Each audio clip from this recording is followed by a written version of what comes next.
आजमगढ़ जिले के विकासखंड ठेकवा के जिंदोपुर स्थित गुरु घराना के लिए क्षेत्र के चारों तरफ प्रसिद्ध संस्कृत शिक्षण संस्थान श्री धर्म संघ गिरीश संस्कृत उत्तर माध्यमिक विद्यालय है। यहाँ पर छात्रों को संस्कृत शिक्षा दी जाती है। यहाँ पर छात्रावास भी, दूर दराज के छात्र भी यहाँ पर आकर संस्कृत की शिक्षा ग्रहण करते हैं। इस कोरोना महामारी के संदर्भ में विद्यालय के प्रधानाचार्य पंडित सूर्यनारायण पाठक ने बताया कि हम सभी लोग इस कोरोना वायरस जैसी गंभीर बीमारी से जूझ रहे हैं। उसके बारे में हम लेख के माध्यम से प्रतिदिन छात्रों, अभिभावकों व क्षेत्रीय लोगों के साथ अपील द्वारा संगोष्ठी के रूप में बताकर रहे हैं। जैसा कि सभी लोग जानते हैं कि जब भी कभी इस तरह की महामारी आती है तो उस समय हम लोगों को घर के साथ जो भी नियम की व्यवस्था होती है उसका पालन करना चाहिए। जैसा कि पूर्व में भी कोई महामारी आती थी तो लोग सफाई व दूरियां बनाकर रहते थे, मांस मदिरा आदि का पान नहीं करते थे। और इस समय भी हम सभी लोगों को यह कर्तव्य बनता है कि हमारे प्रधानमंत्री और मुख्यमंत्री द्वारा अनेक कदम उठाए जा रहे हैं,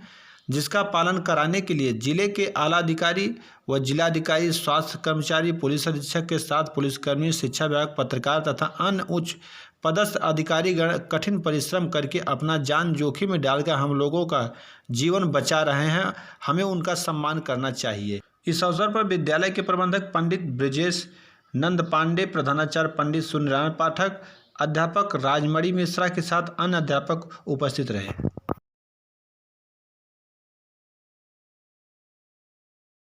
आप क्या कहना चाहते हैं? इस पर हमारा यही कथन है कि जब भी महामारी कोई आती है उसमें लॉकडाउन ही इसका मुख्य उद्देश्य है। उस समय में, पुराने समयों में जब बीमारियां आती थी तो गांव-गांव के लोग दूसरे गांव से कहते नहीं जाना है, नहीं आना है, और लॉकडाउन के अलावा कोई विकल्प नहीं है जिससे ये इस महामारी से हम लोग बच सकें।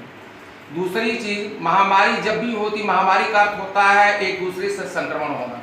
जितनी भी दूरी बना के रहेंगे, जितनी भी सफाई करके रहेंगे, जितना भी आप अपने को बच के रहेंगे, तभी हम बच सकते हैं। और हमारे माननीय प्रधानमंत्री जी ने जो ये योजना इस तरीके से किया, ये बहुत सराहनीय है और इसी के द्वारा हम लोग बच सकते हैं। अगर इनका हम पालन अक्षरशः नहीं करेंगे तो कभी भी हम इससे मुक्ति नहीं मिलेगी। देखिए, अभी अब हम लोग जनता से कह रहे हैं, जनता को भी समझा रहे हैं कि इस महामारी से बचने के लिए आप लोग घर पर रहिए, निकलिए मत, और सफाई से रहिए, हाथ पैर धोइए, साबुन से धोइए।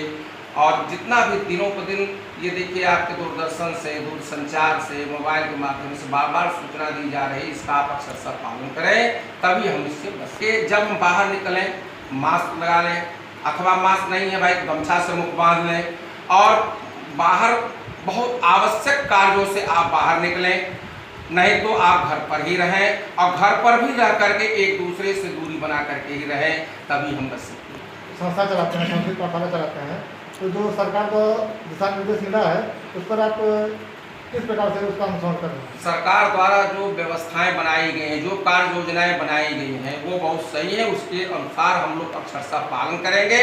अब बच्चों को हम लोग सूचित कर रहे हैं, वो ग्रुप बनाएं और हम लोग जो है वो क्लास लेंगे। जिन बच्चों के पास मोबाइल नहीं होगा, वो छोटी भी मोबाइल होगी, तो उससे भी अगर प्रश्न पूछेंगे तो हम बताएंगे। और साथ साथ ये हम चाहेंगे कि उनके घर के किसी भी गार्जियन के पास मोबाइल हो, उसके माध्यम से गार्जियन भी